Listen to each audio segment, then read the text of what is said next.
Hi friends, మేము మా రూమ్లో పూజ చేసుకోవడానికి ముందు రోజు అయితే ఇలా క్లీన్ చేసుకున్నామండి. రూమ్ అంతా క్లీన్ చేసుకున్నాం. అంత డస్ట్ ఉంది. అందుకని అంతా క్లీన్ చేసేసి మంచిగా నీట్గా కడిగేసామండి.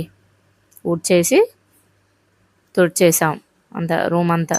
ఎందుకంటే మళ్ళీ వెళ్ళిన తర్వాత సామాన్లు పెట్టిన తర్వాత మళ్ళీ క్లీన్ చేయరాదు కదా, అందుకే ముందు రోజే అంతా ఇలా క్లీన్ చేసుకున్నాను. నాకు అవి మా వారు కూడా ఇందులో హెల్ప్ చేశారు. మా వారు మా పిల్లలు కూడా హెల్ప్ చేశారు.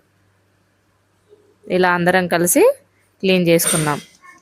ఈరోజు అయితే మేము క్లీన్ చేసిన తర్వాత ఈరోజు ఫ్రైడే రోజు పూజ చేసుకున్నామండి.